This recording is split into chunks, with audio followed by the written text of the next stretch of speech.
So hi, welcome to this podcast. I'm Shane, I'm Glory. and we're here with Tanis from Lives Lost. and some questions today about their new EP, Home. So congrats on that, by the way. How do you feel about the response to it so far? Thank you. So far, so good. 125,000 streams as of today, which is Congrats. pretty awesome. Honestly, I'm Yeah, pretty it's so excited dope. on that. Mhm.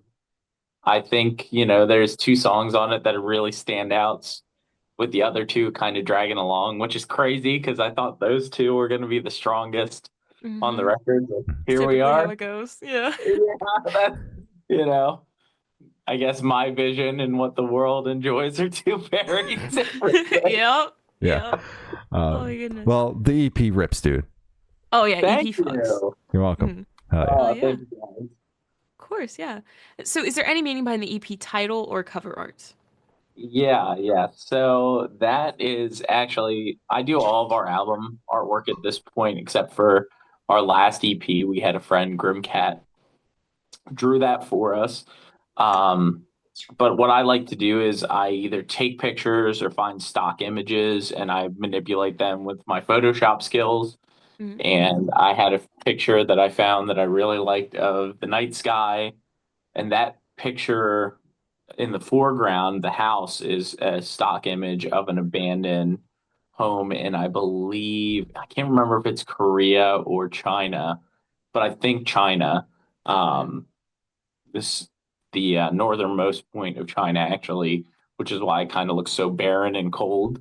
Yeah. Um, and it's actually painted on that the side is the words home. So Mhm. that inspired me partially, but partially the other inspiration was my idea behind the concept of the songs I was putting together. It's different periods of my life and how I viewed home. I grew up in a toxic environment because I had young parents that were dealing with neurodivergent children. Mhm. And I don't think back then, the 90s, I don't think there was a lot of resources for dealing with that. Yeah. On top of some other family stuff, which we'll get into later because that's what Salt the Wound's about. But like each song on this record is about how I viewed my home life at a different point in time. Mhm. Chin Up Kid, track one, we hit the ground running with like my always internal thoughts of perseverance and picking other people up even when I'm down. Mhm. I liked anime a lot as a kid, and I think that that's a story in a lot of anime. I Mhm. really enjoyed Naruto and Yep. and Sounds like Dragon you. Ball Z, Bleach, Full Metal Alchemist, which our last EP has a song called Equivalent Exchange. Mhm. Um, so I kind of took that theme with Chin Up Kid and just inspiring others, not giving up on myself and my healing journey, and not giving on others and their healing journey as well, which I think is important. I think we as a society right now, I've been talking about this a lot lately because this full length record that we're working on touches on this a lot. It's like, I think we're very consumed by social media and keeping up with appearances rather than actually genuinely connecting with other people. And it's like super depressing because number one, I feel like it's harming all of our internalized thoughts of self Yeah. because there's that constant comparison, and yeah, that's again deeper topic for later, right? But yeah, I have a lot of like tangential thought, I guess, about the whole EP, right? Mhm. But generally, it really does follow like step by step what my journey was. I got kicked out of the house at 18 after an involuntary committal to a mental hospital. I had a really bad concussion and post concussive syndrome, Mhm. which kind of like affected my whole personality. Mhm. Um, I was like a student athlete in advanced placement courses and stuff, and I kind of had this huge personality flip. I was always into like rock and metal music, and I was still creating songs Mhm. at that point in time. Um, but I went from this kind of like, I don't know, golden child of my family to this like absolute fuck up that couldn't do anything right, Mhm. which is what led us to the next song on the EP, Numb the Pain, which is Mm. about that point in my life, I would say from like 18 to 21, if I could snort it, pop it, I was doing it, Yeah. Yeah. drink it. And I think that there's probably a lot of people that have had a similar journey in that sense. I don't think Mm. society is kind right now to our youth. I know I grew up in small town USA, Mhm. and I didn't have a lot of resources at my disposal to feel like I belonged when Yeah. I was struggling the way I did. Yeah. Um, and that kind of comes to track three, which is like I found my community. Ironically, I'm talking about social media and not feeling together, but kind of online, Mhm. right? Yeah. Yeah. As most musicians do, or people that are into rock and metal music, because we're Mm. not, you know, it's not the norm, I guess, unless you're into like jock rock. Um, Shock rock. Oh.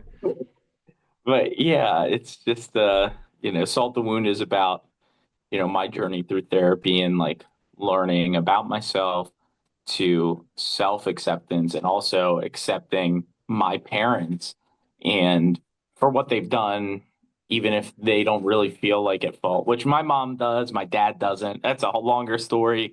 My dad's bipolar and also, like, I don't know, just has a different worldview than my mother, who is highly intelligent and a Mm. learned person. Mhm. I don't want to say he's a Neanderthal. Like, I love my dad. He's like, he'll give you his shirt off of his back, but like his ability to accept anything is null and void, right? Yeah. Yeah. Which is where I thought the wound came in because, like, where my mom and I worked through the trauma, I realized how many of my dad's like negative traits I'd picked up. Mm. Even after years of him being like, "Oh, I don't," he'd get drunk and heart to heart be like, "Oh, I don't want you to be like me," Mm. which is why that song's like so personal to me Mhm. because it comes right after Numb the Pain, right? Mm. And I wrote it right after Numb the Pain. Yeah. And lyrically, it still explores that theme of addiction and self medication. Another bottle kills the pain. This family tree bears rotted fruit. Poison taints our deepest roots, and I will spiral to my doom. Yeah. Yeah. Um, that's like how I felt most of my teenage and adult life. Mm. So trying to have a conversation about it with somebody that like doesn't really isn't able to shift perspective, Mm. you know, Mhm. which kind of leads to the last song on the EP, Found, Yeah. which kind of that's like the sleeper, right? I mean, it's not the sleeper; it's the top performing song on the record. Yeah. So the Technically. opposite of a sleeper. But like it is a sleeper in the sense like it's so lyrically different that it's like, Mm. how the hell does this relate? Yeah. But that's ultimately why we agreed as a band to call the EP the home EP, Mm. because that last song, Found, that was me redefining what home means and can mean to me. Yeah. Like, I really feel like when I found my wife and I started to create my own family with her, even like when we were just dating and moving in with each other, it was like I had to unlearn even more shit than I'd already unlearned, right? Yeah. And we have both redefined what home means to each other. Yeah. And I was like, it's taken me a long time to write like a not pop song about how much I love my wife. Like I'm her biggest Oh. fan. Yeah. She inspires me every day. I'm glad that I married somebody that like pushes me past like what my preconceived notions of what I believe possible is. I think that's Mm. so important. It's so Very important to important. be with somebody that pushes you past who you already are and makes you into a better person. I think that's so important. But she's Yeah. my best friend and my wife, and I'm just so grateful for that. And that's what Found's about. That end breakdown, I think, that's like the most final phrase I'll probably ever write on a record. Will you hold me close, breathe me in until the stars burn out into oblivion? Mm. And then there's still that little voice, Kellen Quinn comes in. He goes, "There's something holding me back." And that's what Yeah. stays in there because no matter what I do, no matter how much I unlearn my trauma, there's always going to be that little voice in my head. Mhm. For Mm. so many of us, there's going to be that little voice in our head, Yeah. Yeah. right? And no matter how happy I am, I still me personally, as a neurodivergent, mentally ill person, I still sit there and I'm like, fuck, none of this is real. And it could all come crashing down on me, Yeah. which is, Yeah. I was, when we came up, so that there's something holding me back line was actually, he wrote it for another part of the song and we didn't like it. And we were like, yeah, what if we ended the song on that? And it just, I couldn't have came up with a better ending if I tried, honestly. Yeah. So that's like the journey of the home EP. I hope I wasn't too all over the place with that. No, No, that was you're perfect. good. You did it track by track. That's you You basically did our job. You did it track by track. You hit a lot of the questions we had, and hey, we appreciate you, diving into what the EP means, Love the and energy. Yeah. not just like giving us a summation, but actually going track by track and explaining the what you were feeling, what you were thinking, writing each song. That's much And appreciated. the timeline. Yeah. Yeah, I guess I don't know. I don't think I've gone into it that in depth. So thank you for allowing me to, You're welcome. That's what we're here for. We're the sounding board for whatever the fuck you want to tell us, pretty much. That's our job. Exactly, yeah. My type of people. Yeah. Hell yeah, hell yeah. So what song off the EP took longest to write, and which one is your personal favorite? Oh, that's so Chin Up Kid, technically. But it's not my personal favorite, but it did take the longest to write. That was going to be our first song as a band. I actually, so I had this other band, Lasciate. We were more like, I don't know, Trivium, Killswitch Engage, Bullet for My Valentine type metalcore. Hell yeah. And I brought that song to them, and they were like, absolutely not. Like, no way. This is not like our vibe at all, especially because it was like very clean vocal driven. I mean, there was always that intro scream, but it was like very like I wrote that song around that chorus that this time I'm not leaving. I constructed the whole song around that, like that not giving up on yourself mentality. That song was actually written in 2019. Damn. Okay. Yeah. So literally so long ago. Yeah. It was originally called Shine Through, was the original title of it, which is same like mentality as Chin Up Kid. But I wanted more of that like classic, like hardcore, like post-hardcore, Silversteiny type vibe, like I wanted to capture them. Yeah. I love them. They're one of my all-time favorite bands. Yeah, damn straight. I just saw them like 2 weeks ago. I don't know, it felt like ages ago, but they were fucking crazy live. Shout out Silverstein, I love them. Shout out Silverstein. They're insane live. I'll never forget the first time I saw them was at I think Warped Tour 2016 or 2017. Good year. And they played fucking Vices to open up their set, which is one of my all-time favorite Silverstein songs. And they started that big drum fill, that and everybody in that pit's like starting to swing, and the riff didn't even come in yet, And it was just so visceral to me because I would have been, if it was 2016, I would have been 18, 19. So I was still pretty young, and kind of figuring life out. And music has always been like such a therapeutic thing for me. So absolutely. Warped Tour, goated. Exactly. Shout out Warped Tour. Shout out Silverstein. Hell yeah. Oh, yeah. For real. So, how do you recommend your fans listen to this EP for the first time? Should they do it in the car with friends, dark with headphones on? Should they work out to it? What do you personally recommend? It depends on what their listening style is, right? If you're somebody that dissects music, you should absolutely sit down with headphones and close your eyes and listen to it. It's 14 minutes. Meditate on this record because I think it'll surprise you with the wave of emotion you feel while you're processing the songs, right? Yeah. And I've heard that from a couple different people. It's like I can listen to this record with the windows down. I could show my mom these songs because they're so accessible, or I could throw a chair through a window because there's moshability, like. But I think the first time you listen to the record, gym or sitting at home doing nothing, those are the top two places I'd recommend, I think.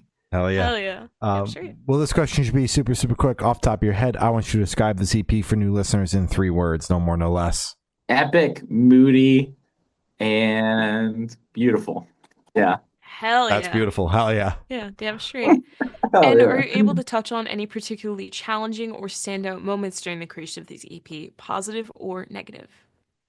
We had some lineup changes during the EP process, which didn't really affect the writing itself because I write everything, not to brag or anything. That's how it's always been, right? Mm-hmm. The truth, yeah. But like we were talking to this label about signing them, who were now on Life or Death. And I get a phone call out of the blue. Well, firstly, we had a fill-in bass player, Gabe, from this band called Misery, awesome emo band. You guys should check out. But he wasn't really working out. Like we weren't all meshing, So we kind of made the decision to have him step away. And this kind of happened after he left in the middle of a tour to do something for his other band, if I remember correctly. And Chad, who was rhythm guitar at the time, stepped up on bass. And we found out Chad's like the craziest bass player you'll ever meet. He is Hell yeah. like John Myung from Dream Theater if he played more funk, Yeah. Chad's a funk, soul, Motown, R&B bass player in a metal band. He is Skylar Accord levels of good. I Damn cannot straight. speak highly enough about how good Chad is. And if you listen to this EP, you can hear it, baby. There's moments in this EP where you're like, damn, the bass is so sick here. You know what I mean? And yeah, Chad's insane. So Chad ended up fitting way better on bass. We did briefly move him back to guitar again, but now he's back on bass permanently because we all decided like we're not going to find somebody better than you for bass that Exactly, likes what we're doing, which is like a mix of like metalcore and emo and post-hardcore and alt rock and metal and octane, right? We're combining a bunch of different things, right? Yeah. So it's hard. But now the guy that actually got me into heavier bands, into metalcore in high school, Austin Zeckman, he is now our guitar player, which is kind of insane. Yeah. Full 'Cause, circle. like it's so funny. We wrote our first song together like last week, and we write the exact same way. It's crazy. Except normally I write like chorus out, I would say, and he writes riff by riff. But that's perfect because he writes a riff and then I write a banger chorus and it's just perfect, So Austin's now in the band, but that all happened because my longtime lead guitar player from both my metalcore band and this band, like we've been in bands together for like 8 years. He's one of my best friends, Aaron Perry, left kind of in the middle of our album cycle. Like we're about to drop this huge EP. We have this Kellen Quinn feature. We're about to sign to a label. And he calls me out of the blue and he's like, hey man, I hate to do this, but I have to step away from Live Lost. And I was like, no, why? Yeah. We're right there, bro. We're right there. We're in the promised land. And I guess we're not quite right there yet, right? But we're finally doing the shit we want to do. And his girlfriend got like an awesome job opportunity, and within her field, she's a forensic scientist. So super, niche field. There's only a couple hundred of those jobs, probably, if I had to guess, within the country. So he moved 6.5, 7 hours away. Damn. And, he left. So yeah, he's still in all of our promotional stuff. He was in every music video for the EP. But yeah, he's not in the band. So that was kind of a stressful thing. Especially because I don't know if you guys have like looked into our schedule or not, but we play out often. We constantly weekends, regionally, we're on the road constantly. We do like 2-3 weeks a year right now. So on top of all the weekenders. So it's just kind of shitty to try and find, a replacement, but it wasn't his fault. And I recognize that. But yeah, that was the hardest part about it all, honestly. It was like trying to audition people while we're in the fucking studio finishing this record. Goddamn. And trying to coordinate all these different fucking music videos. It was just But we made it. You made it. We exactly. made it. You're here now. Yeah. Yeah. Hell yeah. Yeah, exactly. And for this last question, I want you to picture you're on tour, you're at a gas station for a rest stop. What is your snack of choice? My snack of choice. Oh, that's so hard. Oh God, this might be the hardest question of the night. Yeah. Am I being good as a vocalist, or am I just getting something like I'm starving? I'm getting a snack. It's an off day, bro. It's an off day. Okay, it's an off day. Mm-hmm. Ooh, that's even tougher. No.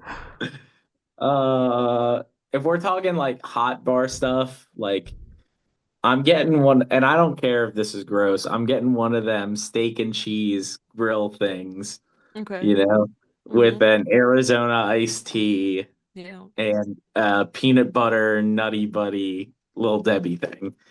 It's Hell like yeah. that's like a classic. I was gonna say it's a classic. Yeah. Damn straight. Yeah, Locked in. Hell yeah. All right. locked in. So as I said, that's all the questions of today. Is there anything that you would like to plug? No, not really. Just make sure you're following Lives Lost at Lives Lost Band on all the socials. And thank you guys so much for having me. I had a blast. Hell yeah, Hell this yeah, is this great. was wonderful. Well, thank you for listening. It's been Tanis from Lives Lost, and we have been the Good Noise Podcast.